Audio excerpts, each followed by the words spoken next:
វាសនាខ្ពស់ឬទាបរុងរឿងឬរ៉ោករ៉ាមិនមែនស្ថិតនៅលើវាសនាដែលបោកបក់មកលើជីវិតនោះទេប៉ុន្តែវាអាស្រ័យទាំងស្រុងទៅលើឥរិយាបថនៃការឆ្លើយតបរបស់បុគ្គលម្នាក់ៗតែប៉ុណ្ណោះខាងក្រោមនេះគឺជាបុគ្គល5ប្រភេទដែលមានរបាំងផ្លូវចិត្តរារាំងជោគវាសនាធ្វើឲ្យពួកគេពិបាកនឹងឈានជើងទៅរកភាពមានបានបំផុត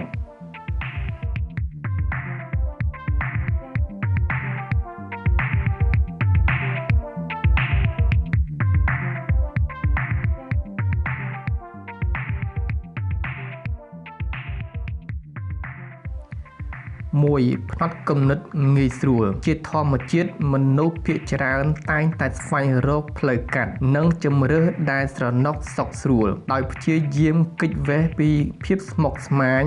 ឬបញ្ហាដែលតម្រូវឲ្យប្រើប្រាស់បញ្ញាខ្ពស់យ៉ាងណាមិញភាពមានបានមិនមែនជាផលឡានៃភាពងាយស្រួលនោះឡើយ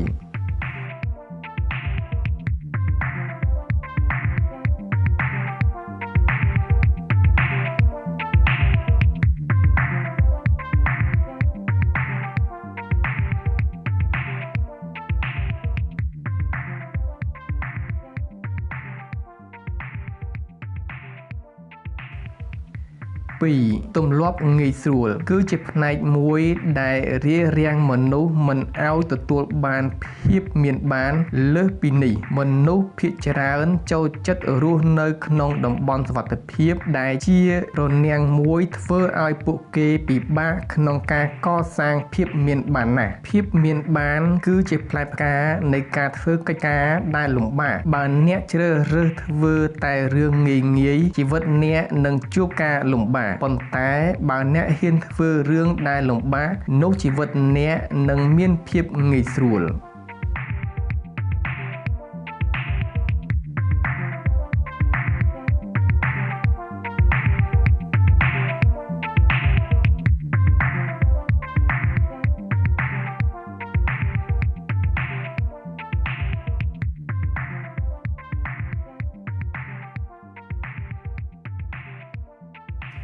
3ភាពខ្ជិលច្រអូសគឺជាមេរោគដីស៊ីដែលស៊ីរុំផ្ទៃក្នុងនៃសេចក្តីព្យាយាមរហូតបង្កើតបានជាឫសគល់នៃភាពល្ងង់ខ្លៅ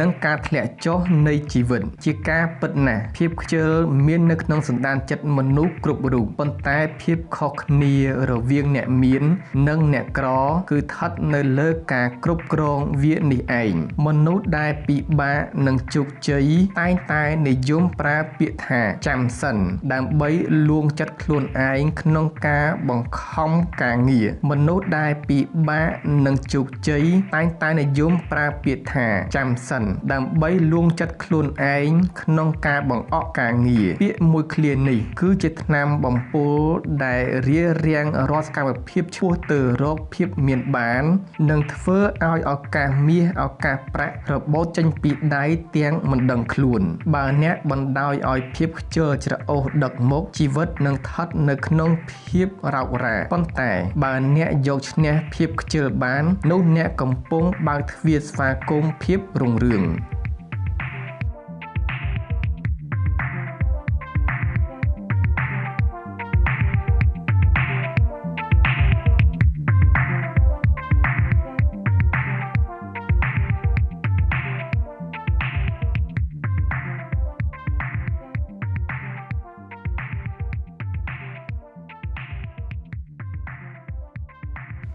4វប្បធម៌ទម្លាក់កំហុសការស្ដីបន្ទោសគឺជាខែលការពារផ្លូវចិត្តរបស់មនុស្សទន់ជ្រាយបុគ្គលមួយចំនួនតែងតែបង្វែររាល់បរាជ័យនិងសំណាងអាក្រក់របស់ខ្លួនទៅអ្នកដទៃជោគវាសនាឬមជ្ឈដ្ឋាននៅជុំវិញខ្លួនដោយគ្មានការពិចារណាលើហេតុផលសមស្របការធ្វើបែបនេះគឺជាការរុញច្រានឱកាសនៃភាពមានបានឲ្យកាន់តែឆ្ងាយទៅការមិនហ៊ានទទួលស្គាល់កំហុសធ្វើឲ្យមនុស្សបាត់បង់មេរៀនដ៏មានតម្លៃបំផុតក្នុងជីវិតភាពមានបានមិនអាចកើតឡើងចំពោះមនុស្សដែលមើលមិនឃើញចំណុចខ្វះខាតរបស់ខ្លួនឯងនោះឡើយ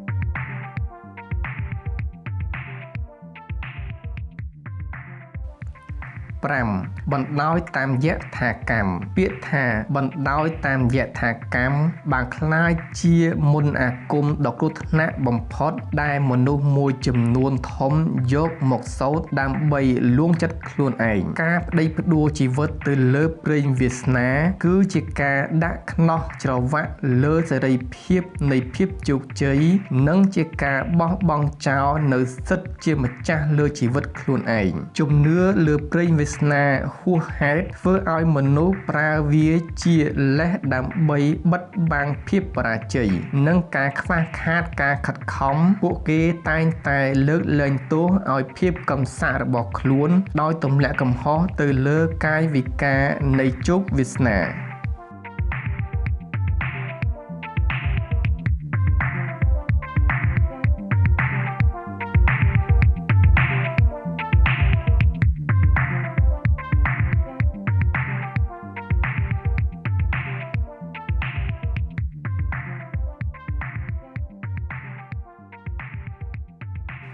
យ៉ាងណាមិញបើតាមទស្សនៈរបស់លោក Benjamin Franklin